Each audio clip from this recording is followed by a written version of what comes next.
Hello दोस्तों, मैं सचिन अरोड़ा एक बार फिर से आप सभी लोगों का स्वागत करता हूं अरोड़ा एजुकेटर के इस ऑफिशियल प्लेटफॉर्म पे।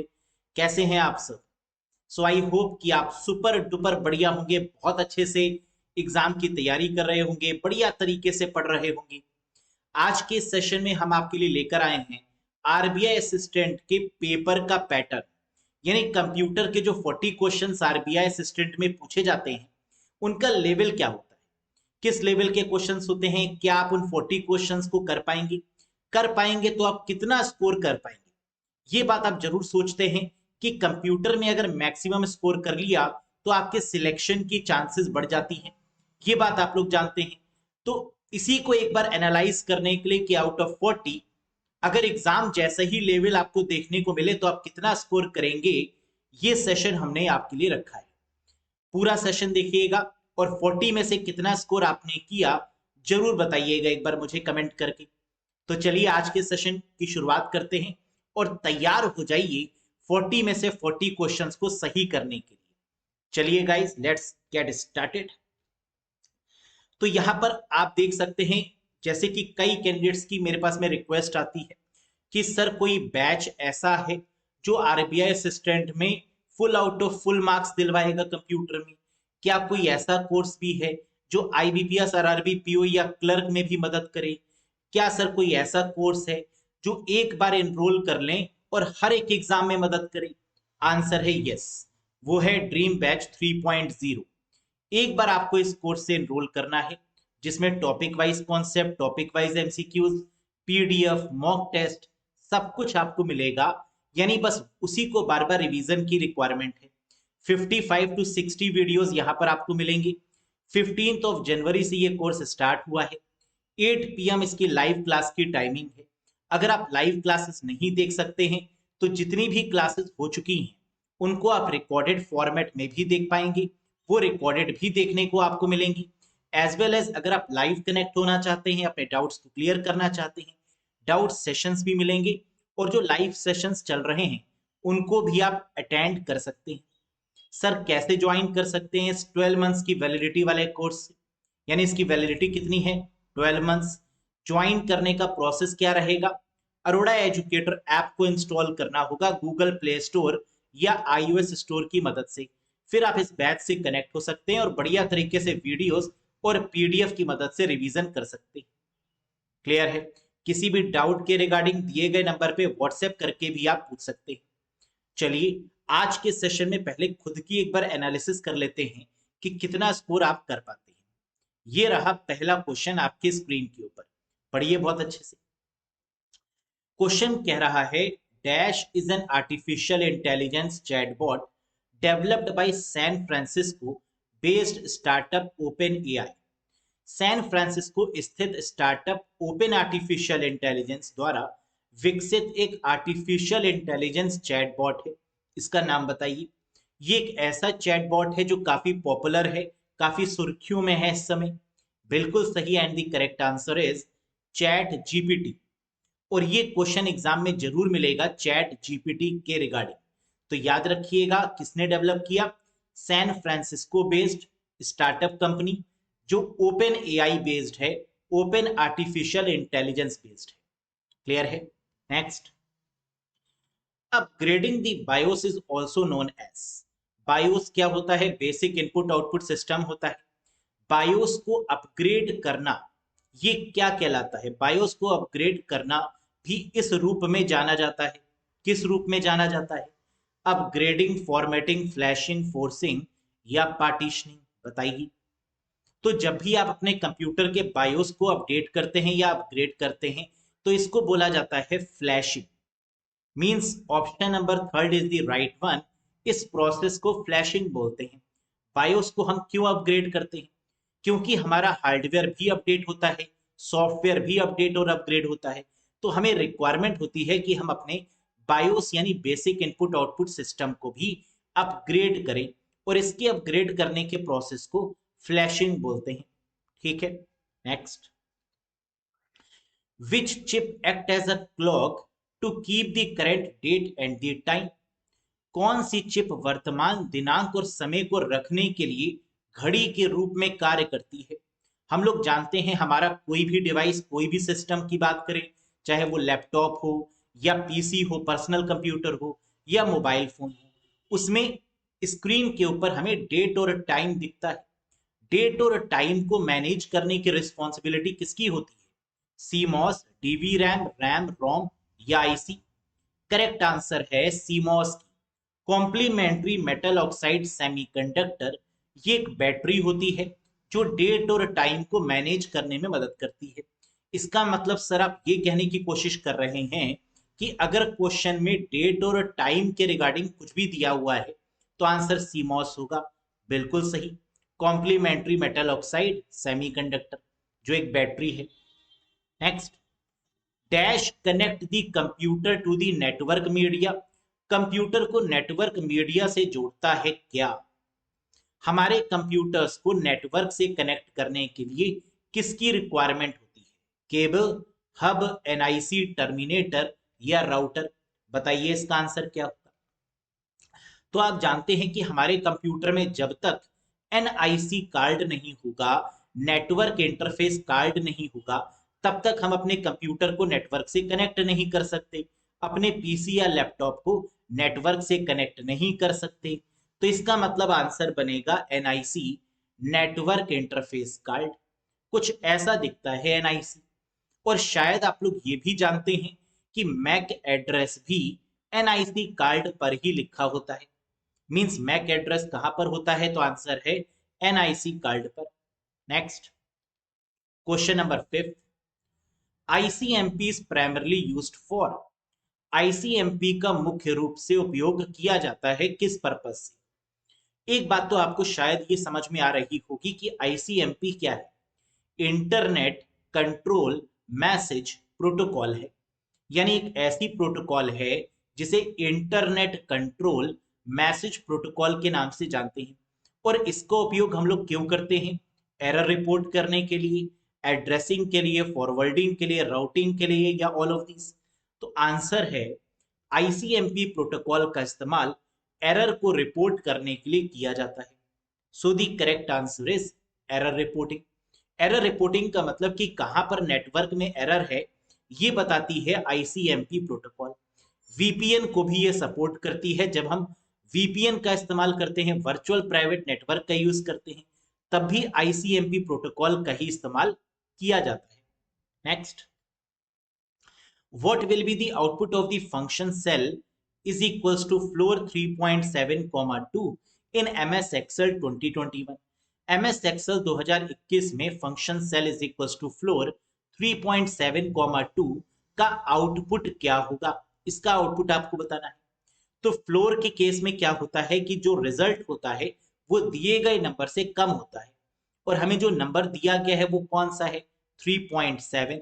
इसका मतलब 2 की टेबल पढ़ेंगे, 3.7 से कम होनी चाहिए और फुली डिविजिबल होनी चाहिए।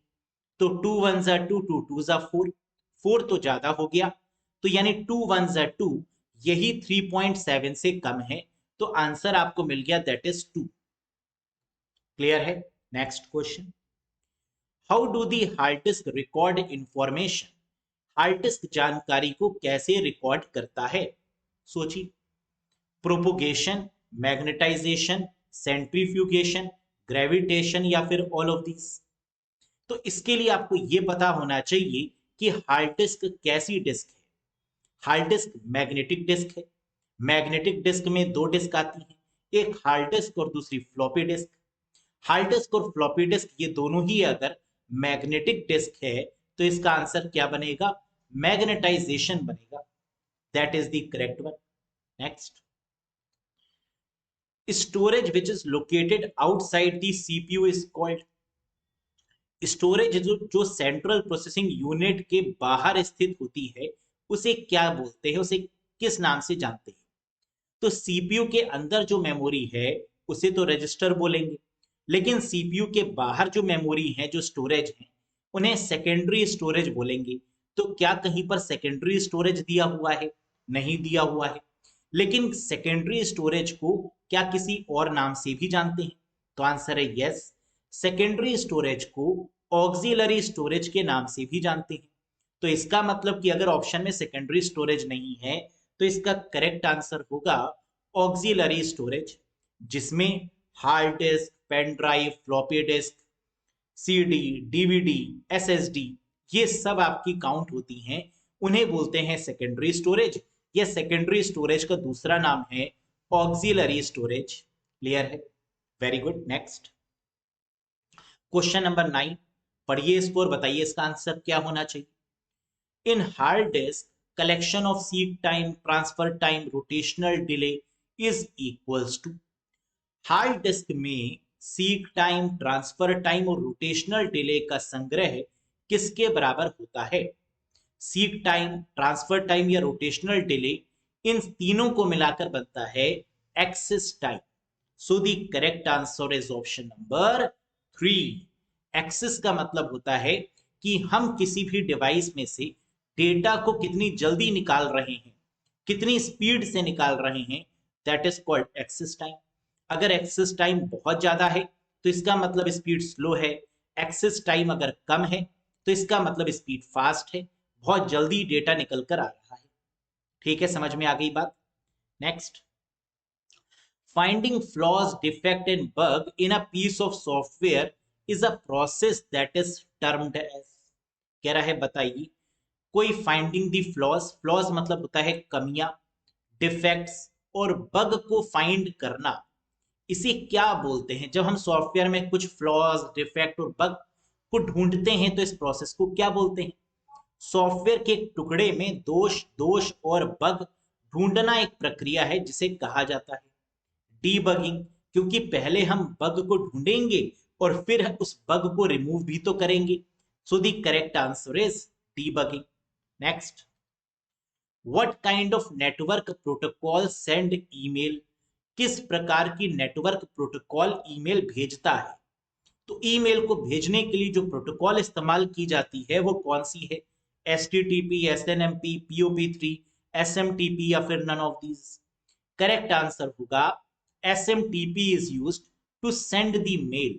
मेल को भेजने के लिए जो प्रोटोकॉल यूज होती है वो है SMTP, simple mail transfer protocol के नाम से इसको जानते हैं। Next, for storing an initial program in ROM we need something called. कह रहा है रोम में एक प्रारंभिक प्रोग्राम को स्टोर करने के लिए हमें डैश की आवश्यकता होती है। बताइए, data loader, kernel, computer startup loader, bootstrap loader या फिर none of the above? Question समझ में आया? देखो क्वेश्चन कह रहा था कि रोम के प्रारंभिक प्रोग्राम को स्टोर करने के लिए, स्टोर करना या लोड करना एक ही बात है, और रोम की जब भी बात होगी तो आंसर बूटिंग के रिस्पेक्ट में होगा, तो आंसर बनेगा बूट स्ट्रैप लोडर की रिक्वायरमेंट होती है। रोम के इनिशियल प्रोग्राम्स को इंस्टॉल करने के लिए, स्टोर करने के लिए, सेव करने के लिए किसकी रिक्वायरमेंट होती है? बूट स्ट्रैप लोडर की। Next, which one of the following usually used in the process of wifi hacking? Wifi hacking की प्रक्रिया में आमतौर पर निम्नलिखित में से किसका उपयोग किया जाता है? अगर आप वाईफाई हैक करना चाहते हैं तो इसके लिए यूज होने वाली जो प्रोसेस है उसे क्या बोला जाएगा? Air cracking, wire shark, Norton, all of these या नन ऑफ दीज? क्या लग रहा है आपको करेक्ट आंसर क्या होना चाहिए? बिल्कुल, इस प्रोसेस को बोलते हैं air cracking. WiFi hacking is called air cracking. ऐसा क्यों? क्योंकि वाईफाई के जो सिग्नल्स होते हैं वो वायरलेस सिग्नल होते हैं, और वायर का मतलब जो एयर में है, on air, that's why it is called air cracking. WiFi hacking is called air cracking. Next, question number 14 आ चुका है आपके सामने। बताइए, in WiFi security which of the following protocol is more used? WiFi सुरक्षा में, वाईफाई सिक्योरिटी में इनमें से ऐसी कौन सी प्रोटोकॉल है जिसका सबसे ज्यादा यूज किया जाता है? या हम ये भी कह सकते हैं इस समय वाईफाई हमारा सिक्योर रहे इसके लिए कौन सी प्रोटोकॉल का इस्तेमाल करते हैं? WPA का, WPA2 का, WPS का, बोथ 1 and 3 या नन ऑफ दीज? क्या होगा आंसर? करेक्ट आंसर होगा WPA2, wifi protected access two. इस प्रोटोकॉल का इस्तेमाल हम लोग आजकल कर रहे हैं। तो प्रेजेंट में जो आंसर बनेगा वो क्या होगा, WPA2 होगा, wifi protected access two. Next, the basic architecture of computer was developed by, बताइए कंप्यूटर का जो बुनियादी आर्किटेक्चर है किसके द्वारा विकसित किया गया था, John von Neumann, Charles Babbage, Blaise Pascal, Gordon Moore या नन ऑफ दीज। बिल्कुल सही, जो आर्किटेक्चर के फाउंडर हैं वो हैं जॉन वॉन न्यूमैन। इन्हें कंप्यूटर आर्किटेक्चर का फाउंडर क्यों कहा जाता है, क्यों जॉन अंकल को कंप्यूटर आर्किटेक्चर के पापा के नाम से जाना जाता है? रीजन, इन्होंने ये कॉन्सेप्ट निकाला कि कोई भी सॉफ्टवेयर या कोई भी फाइल कंप्यूटर में सेव कैसे होगी, तो सेव कैसे होगी ये बताने वाले जो पर्सन है वो हैं John von Neumann. Next, the following will not be affected when the virus enter into your computer। आपके कंप्यूटर में वायरस के प्रवेश करने पर निम्नलिखित प्रभावित नहीं होंगे। जब हमारे या आपके कंप्यूटर में कभी वायरस आ जाता है तो इसमें से ऐसी कौन सा ऑप्शन है जो अफेक्ट नहीं करता, जिस पर कोई प्रभाव नहीं पड़ता? सिस्टम की फाइल्स पर, इस पर तो पड़ता है इफेक्ट। हार्ड डिस्क भी अफेक्टेड होती है, बूट सेक्टर की फाइल्स भी अफेक्ट होती हैं, लेकिन एसएमपीएस पर कोई प्रभाव नहीं पड़ता। स्विच मोड पावर सप्लाई, क्योंकि ये एक हार्डवेयर पार्ट है ना, ये एक फैन है एक तरीके का, जिस पर कोई इफेक्ट नहीं पड़ता, वो है SMPS, switch mode power supply. This one देखा होगा आप लोगों ने, कंप्यूटर्स के पीछे, सीपीयू के पीछे है ना, इस तरीके का फैन लगा होता है, एक बॉक्स लगा होता है, तो this is called SMPS.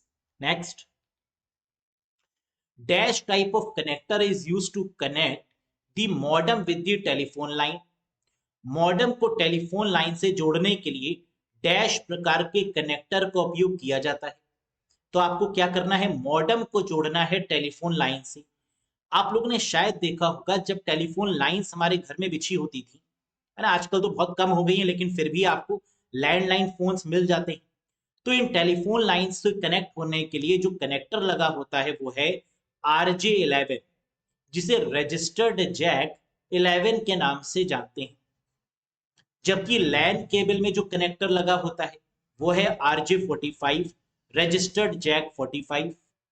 Next, the rated transmission speed of USB 3.0 is, USB 3.0 की rated transmission speed कितनी है? तो USB 3.0 की अगर हम बात करें, जिसे यूनिवर्सल सीरियल बस के नाम से जानते हैं, इसकी जो आपको स्पीड देखने को मिलेगी ये 5 Gbps देखने को मिलेगी, 5 गीगाबिट पर second. So the correct answer is 5 Gbps। Next, the example of an impact printer. Impact printer का उदाहरण बताइए, एग्जाम्पल बताइए। तो क्वेश्चन ये उठता है कि इम्पैक्ट प्रिंटर की कैटेगरी में कौन कौन से प्रिंटर आते हैं? 3 ऐसे प्रिंटर हैं जो कि इम्पैक्ट प्रिंटर की कैटेगरी में आते हैं, जैसे डॉट मैट्रिक्स, डेजी व्हील और लाइन प्रिंटर। DDL के नाम से भी आप इसको याद रख सकते हैं, DDLG नहीं है, DDL है। डॉट मैट्रिक्स, डेजी व्हील और लाइन, इन तीनों को डॉट मैट्रिक्स प्रिंटर या फिर आप इम्पैक्ट प्रिंटर बोल सकते हैं ना। डॉट मैट्रिक्स, डेजी व्हील और लाइन को इम्पैक्ट प्रिंटर के नाम से जानते हैं। जबकि नॉन इम्पैक्ट प्रिंटर की कैटेगरी में थर्मल प्रिंटर, इंकजेट प्रिंटर और लेजर प्रिंटर आएगा। क्लियर है ये बात? Very good. Next, which of the following is the oldest hacking technique used by hackers to make free call? निशुल्क कॉल करने के लिए हैकर्स द्वारा उपयोग की जाने वाली सबसे पुरानी हैकिंग तकनीक निम्न में से कौन सी है? बहुत ही फेमस क्वेश्चन, कई बार ये क्वेश्चन एग्जाम में आता है और बार बार रिपीट भी होता है। बताइए इनमें से कौन सी ऐसी हैकिंग टेक्निक है जिसका इस्तेमाल हैकर करते हैं फ्री कॉल करने के लिए? फिशिंग, हैशिंग, फ्रीकिंग, क्रैकिंग या फिर all of this? Correct answer होगा phreaking. This type of free hacking service जिसकी मदद से वो फ्री कॉल करते हैं, इसे बोलते हैं फ्रीकिंग, जिसकी फुल फॉर्म होती है फोन हैकिंग। तो फ्रीकिंग क्या है? फोन हैकिंग का एक प्रोसेस है जो पहले के समय पर काफी इस्तेमाल किया जाता था। नेक्स्ट, क्वेश्चन नंबर 21, बताइए इसका आंसर, सोचिए। Dash is the first person who was responsible for distributing computer worm through the internet. वह पहला व्यक्ति है जो इंटरनेट के माध्यम से कंप्यूटर वॉर्म वितरित करने के लिए जिम्मेदार था। तो कंप्यूटर वॉर्म बेसिकली किसके द्वारा बनाया गया? रॉबर्ट टी मॉरिस के द्वारा। और यही पर्सन रिस्पॉन्सिबल हैं वॉर्म को डिस्ट्रीब्यूट करने के लिए या बनाने के लिए। सो the correct answer is Robert T Morris. इन्होंने जो वॉर्म सबसे पहले बनाया उसको मॉरिस वॉर्म के नाम से भी जानते हैं, इन्हीं के नाम से दे दिया गया, Morris worm. Very good. Next question guys. Dash server is used to create a secured tunnel connection.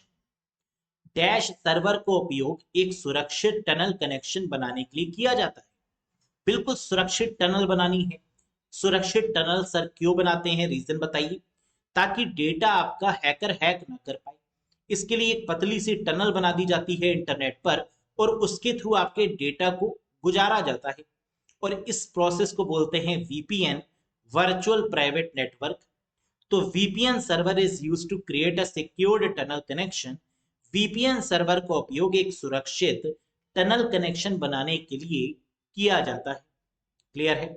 Next, the encryption technique that uses one message to hide another message is called.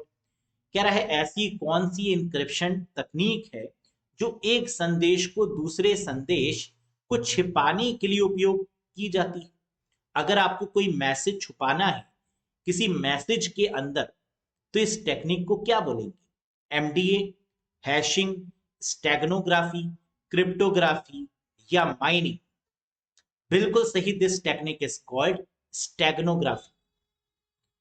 जब भी हम encryption technique का इस्तेमाल करके एक message के अंदर किसी दूसरे मैसेज को छुपाते हैं तो इस छुपाने की प्रोसेस को मैसेज के अंदर बोला जाता है स्टेगनोग्राफी।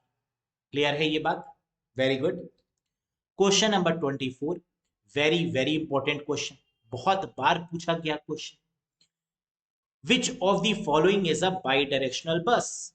निम्नलिखित में से कौन सी एक द्विदिश बस है जो बाई डायरेक्शनल है, दोनों डायरेक्शन में काम करती है? Address bus, data bus, control bus, both 2 and 3 या ऑल 1, 2 and 3? करेक्ट आंसर होगा डेटा बस। डेटा बस एकमात्र ऐसी बस है कंप्यूटर में जो बाई डायरेक्शनल इन नेचर है, जबकि एड्रेस बस, कंट्रोल बस, ये दोनों बसेस ऐसी हैं जो यूनी डायरेक्शनल है, एक ही डायरेक्शन में काम करती हैं, एड्रेस बस और कंट्रोल बस। डेटा बस आपकी बाई डायरेक्शनल होती है। क्लियर है गाइस? बस का मतलब wire, cables. Next question, question number 25, बताइए इसका answer. A bus used to connect the monitor to CPU processor is called। Monitor को सीपीयू प्रोसेसर से जोड़ने के लिए उपयोग की जाने वाली बस कौन सी है? याद रखिएगा जब कभी भी एग्जाम में उस केबल का नाम पूछें, उस बस का नाम पूछें जो मॉनिटर को सीपीयू से कनेक्ट करती है या जो सीपीयू को मॉनिटर से कनेक्ट करती है, ऐसी बस होती है एससीएसआई बस। इसका मतलब स्मॉल कंप्यूटर सिस्टम इंटरफेस बस इसका नाम है। और ये क्वेश्चन भी कई बार पूछा गया है। मॉनिटर से सीपीयू को कनेक्ट करने वाली बस का नाम बताइए। एससीएसआई बस, स्मॉल कंप्यूटर सिस्टम इंटरफेस बस। क्लियर है? Next, which of the following is used to hold and transfer instruction and data that are being immediately used by the CPU। निम्नलिखित में से किसका उपयोग सीपीयू द्वारा तुरंत उपयोग किए जा रहे निर्देश और डेटा को होल्ड और ट्रांसफर करने के लिए किया जाता है? Micro processor, register, ROM chips, data bus या all of this? Correct answer होगा रजिस्टर। हम जानते हैं कि ऐसी मेमोरी जो सीपीयू के पास में है, जो सीपीयू के अंदर है, उसी को ही तो हम रजिस्टर बोलते हैं। तो इसका मतलब सीपीयू में जो डेटा होल्ड करेगा या ट्रांसफर होंगे इंस्ट्रक्शंस, वो किसके थ्रू होंगी? जो मेमोरी सीपीयू के पास होगी, और वो मेमोरी जो सीपीयू के पास है, जो सीपीयू के पॉकेट में है, वो है register. Next, serial ports are connected to, कह रहा है बताइए जो सीरियल पोर्ट्स होते हैं वो किसके थ्रू कनेक्ट होते हैं? External modem, internal modem, motherboard, printer, या ऑल ऑफ दिस? आप समझिए इस बात को। एक होता है सीरियल पोर्ट, एक होता है पैरेलल पोर्ट। पैरेलल पोर्ट अगर कभी भी एग्जाम में देखे तो आंसर हो जाएगा प्रिंटर या स्कैनर। तो प्रिंटर और स्कैनर को कनेक्ट करने के लिए पैरेलल पोर्ट होता है। सीरियल पोर्ट पहले के समय में बनाए गए थे किसको कनेक्ट करने के लिए? माउस, कीबोर्ड, मॉडेम, यानी एक्सटर्नल मॉडेम। तो आंसर यहां पर क्या होगा? एक्सटर्नल मॉडेम होगा, क्योंकि कीबोर्ड तो दिया नहीं है, माउस तो दिया नहीं है। तो आंसर क्या बन जाएगा? मॉडेम, और वो भी कौन सा? External modem. क्लियर है? Very good. Next, which communication protocol is used by the internet? Internet द्वारा किस संचार प्रोटोकॉल का उपयोग किया जाता है? HTTP, TCP IP, FTP, telnet, या डीएचसीपी? बताइए। इंटरनेट पर यूज होने वाली जो कम्युनिकेशन प्रोटोकॉल है वो तो एक ही है, and that protocol is called TCP IP, means transmission control protocol, और आईपी का मतलब होता है इंटरनेट प्रोटोकॉल। समझ में आई बात? नेक्स्ट, क्वेश्चन नंबर 29, अगर समझ में आ रहा हो तो इसका आंसर दीजिए मुझे। The application layer service that is responsible for remote login is called। तो हमें यहां पर क्या दिख रहा है? रिमोट लॉगिन दिख रहा है। और अगर क्वेश्चन में कभी भी रिमोट लॉगिन आए तो आंसर क्या होगा? जरा सोच के बताओ। एप्लीकेशन लेयर सर्विस जो रिमोट लॉगिन के लिए जिम्मेदार है वह कौन सी है? टेलनेट है। तो टेलनेट एक ऐसी प्रोटोकॉल होती है जो रिमोट लॉगिन में मदद करती है। रिमोट लॉगिन का मतलब कि मैं अपने ऑफिस में बैठकर आपके कंप्यूटर को देख पाऊं, आपके कंप्यूटर में अगर कोई प्रॉब्लम है तो उसको भी रिजॉल्व कर पाऊं। तो इसके लिए जो सर्विस यूज होती है उसे हम बोलते हैं रिमोट लॉगिन सर्विस, या जो प्रोटोकॉल इस्तेमाल होती है वो है टेलनेट। नेक्स्ट, F6 फंक्शन की इज यूज्ड फॉर, कह रहा है बताइए बच्चों F6 फंक्शन की का प्रयोग क्यों किया जाता है? रिफ्रेश करने के लिए, सिलेक्ट पॉइंटर के लिए, select character in MS word, select a paragraph, या सिलेक्ट द एड्रेस बार? तो F6 फंक्शन की जो कि कई बार पूछी जाती है, इसका इस्तेमाल किया जाता है एड्रेस बार को सिलेक्ट करने के लिए या यूआरएल को सिलेक्ट करने के लिए। तो एड्रेस बार भी सही होगा, यूआरएल को सिलेक्ट करना ये भी सही होगा, यानी ऑप्शन नंबर 5 बिल्कुल सही होगा। क्या ये बात क्लियर है? Very good. नेक्स्ट क्वेश्चन देखते हैं। Question number 31, in MS PowerPoint which is a shortcut key combination for inserting a new slide? MS PowerPoint में जो एक नई स्लाइड डालने के लिए एक शॉर्टकट की है उसका नाम बताइए। तो पावर पॉइंट में आपको क्या करना है? एक स्लाइड को इंसर्ट करना है, और इंसर्ट करने की शॉर्टकट की होती है कंट्रोल के साथ एम। नई स्लाइड अगर आपको बनानी है तो कंट्रोल एन करेंगे, कंट्रोल एम की मदद से आप स्लाइड को इंसर्ट कर सकते हैं। क्रिएट करने के लिए कंट्रोल एन का इस्तेमाल करेंगे। क्लियर है? Very good. अगला क्वेश्चन बताइए, what is the maximum number of columns that can be inserted in MS word? MS word में अधिकतम कितने कॉलम डाले जा सकते हैं? ये तो पता होगा आप लोग को, बहुत आसान है। एमएस वर्ड में रोज भी ऐड कर सकते हैं, कॉलम्स भी, लेकिन मैक्सिमम नंबर ऑफ कॉलम्स कितनी? 63 कर सकते हैं। तो 63 कहां दिया है? ऑप्शन नंबर 4 में। सो द करेक्ट आंसर होगा fourth option, 63 number of columns can be inserted. Next, what is the character limit for a Gmail email address?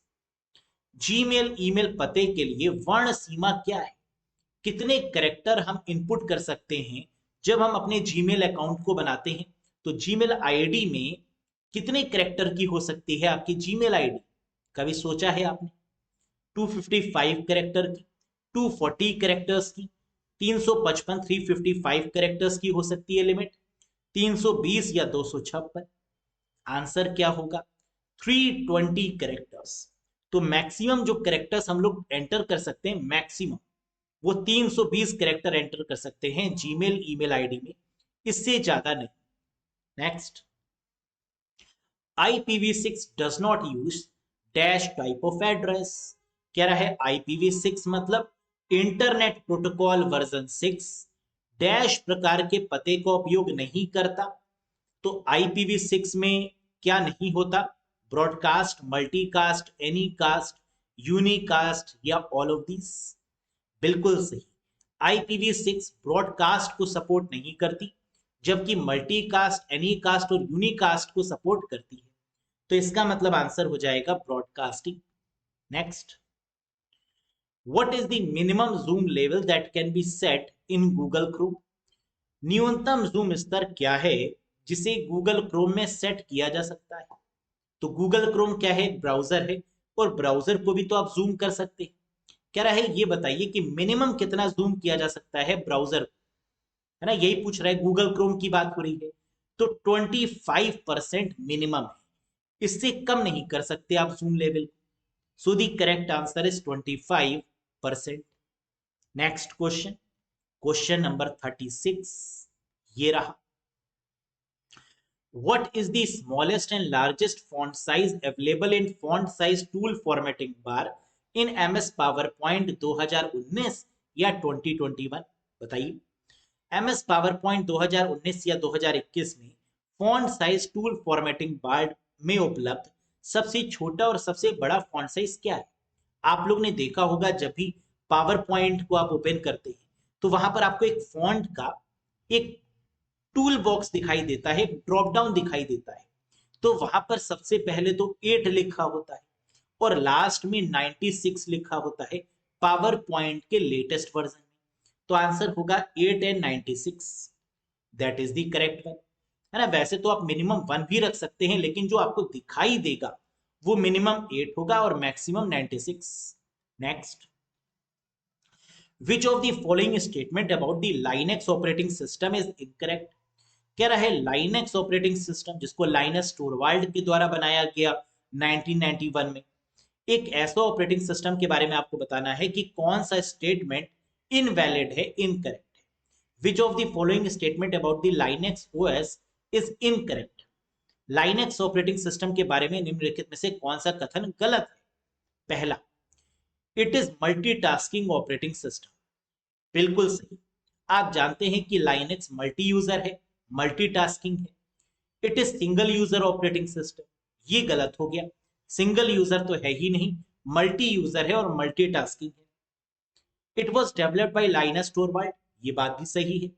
ये ओपन सोर्स ऑपरेटिंग सिस्टम है लाइनेक्स, ये बात भी सही है। यानी आंसर क्या हो जाएगा? It is single user operating system, ये बात इनवैलिड है।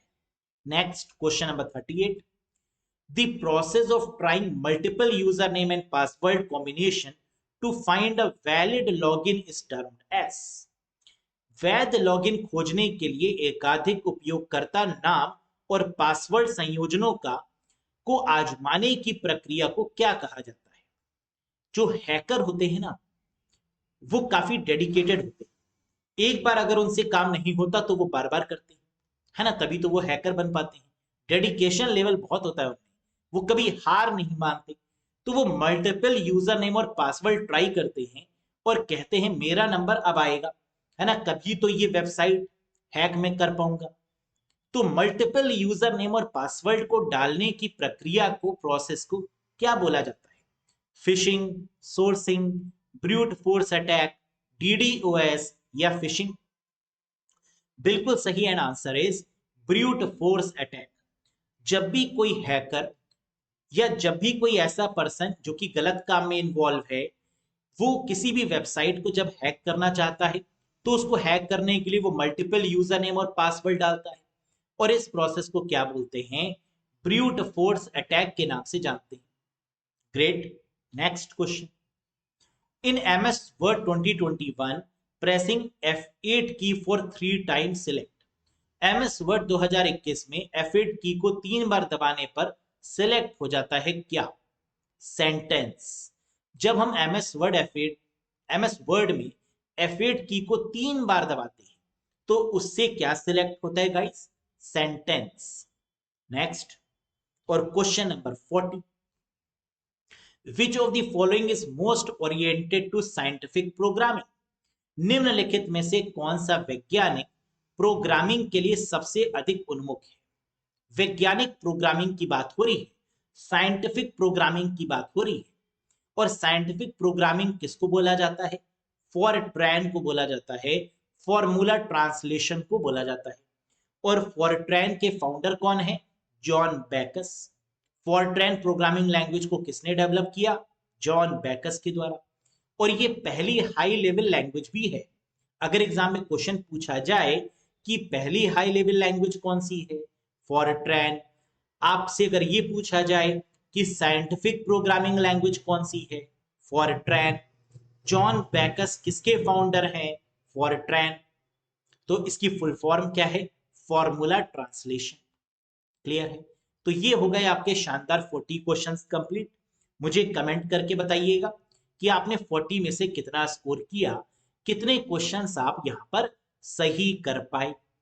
कमेंट जरूर करिएगा। अब ये क्वेश्चन एक मैं आपको होमवर्क में दे रहा हूं, इसका आंसर मुझे कमेंट बॉक्स में बताइएगा। How many days does a deleted email lie in the trash folder? Delete किया गया ईमेल कितने दिनों तक ट्रैश फोल्डर में पड़ा रहता है? जब भी हम किसी मेल को डिलीट कर देते हैं या गलती से हमसे कोई मेल डिलीट हो जाता है तो वो मेल ट्रैश फोल्डर में जाता है, लेकिन कुछ दिनों के लिए, और उस पार्टिकुलर दिनों के बाद वो मेल डिलीट हो जाता है परमानेंट नेचर में। तो कितने दिनों के लिए ट्रैश में जाता है? जल्दी से कमेंट करके बताइए कमेंट बॉक्स में। सेशन कैसा लगा एक बार लाइक करके बताइएगा। चैनल पर नए हो तो सब्सक्राइब जरूर करिएगा।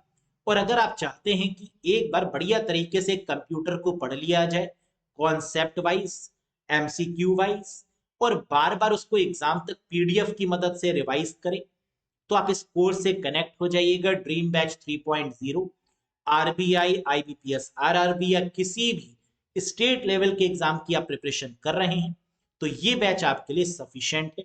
अरोड़ा एजुकेटर ऐप को इंस्टॉल करिए, इस बैच से कनेक्ट होइए और कंप्यूटर में तैयार हो जाइए full out of full score करने के लिए। एग्जाम के बाद मुझे बता दीजिए कि सर सिलेक्शन हो गया, कंप्यूटर में full out of full score हम कर पाए। That's it. समझ में आ गया?